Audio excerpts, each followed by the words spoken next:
Fairtex added the atomweight muay Thai belt to her atomweight kickboxing title at one championship call to greatness over the weekend, punching her way to a 5-round unanimous decision over Janet Todd. Both fighters were in dancing shape before the bout and still managed to go the full 15 minutes of hard trading, throwing leather, and wearing shots throughout the fight. But Fairtex was able to score clean with more regularity.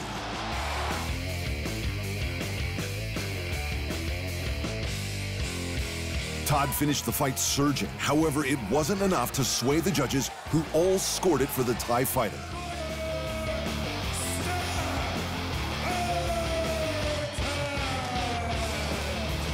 And the lightweight Grand Prix had a thrilling start, with Amir Khan and Ariel Sexton kicking off proceedings. Khan marked up his older opponent's face and dropped him in the second. But Sexton rallied to snatch the rear naked choke late in the third round.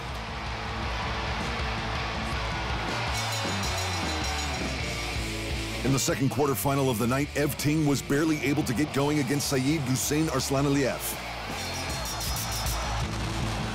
Dagi floored Ting with a clubbing left hand before swarming relentlessly for the 25-second TKO. Sexton and Arslanaliyev will now meet in the first semifinal of the tournament later in the year.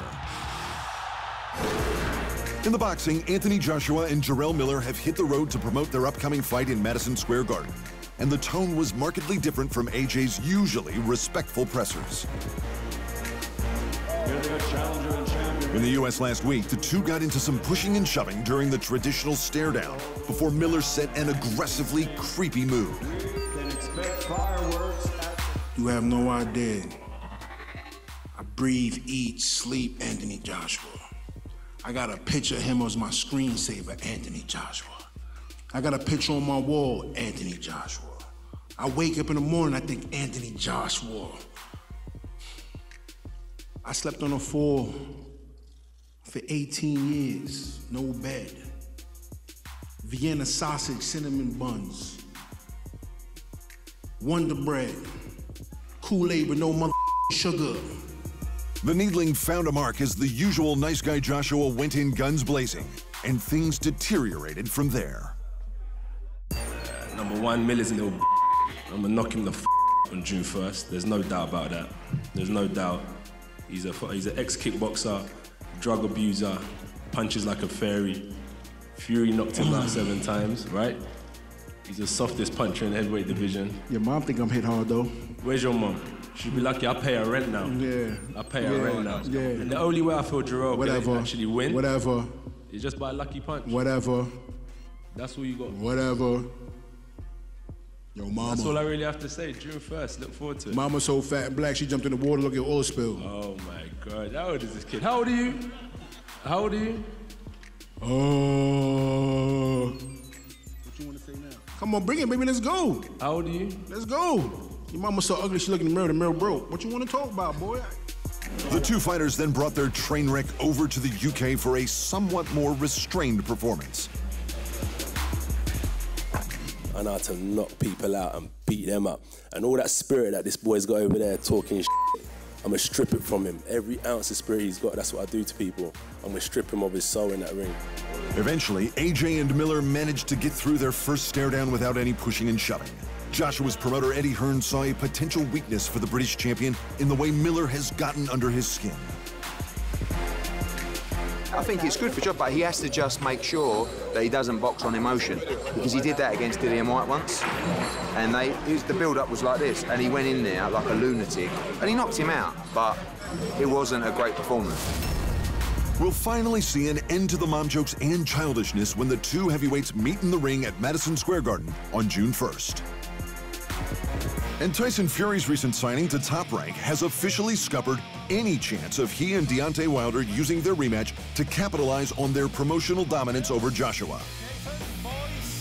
According to the WBC, who sanctioned Wilder's belt, Wilder was keen to make Fury his next fight, but the Gypsy King declared his preference to fight a warm-up bout first.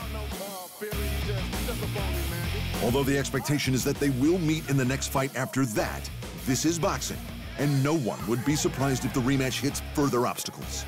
It also gives the Joshua Miller fight all of the promotional attention for the first half of the year.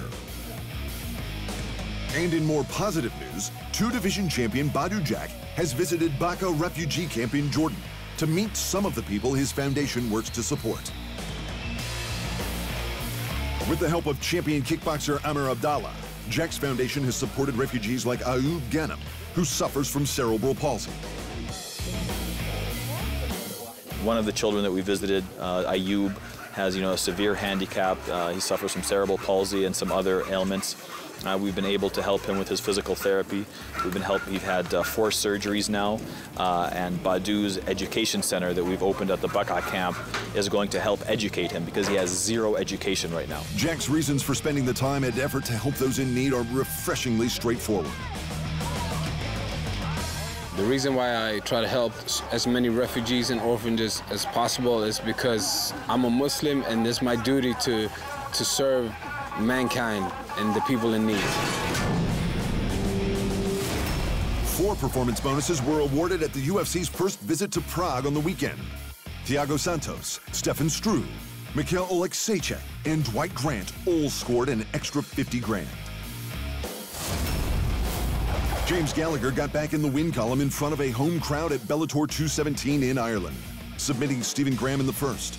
Miles Price upset Peter Queally with a split decision in the co-main. And Anthony Durrell claimed the vacant WBC super middleweight title with a technical split decision over Avni Yildirim. The fight went to the scorecards in the 10th due to a gaping cut over Durrell's left eye from an accidental head clash.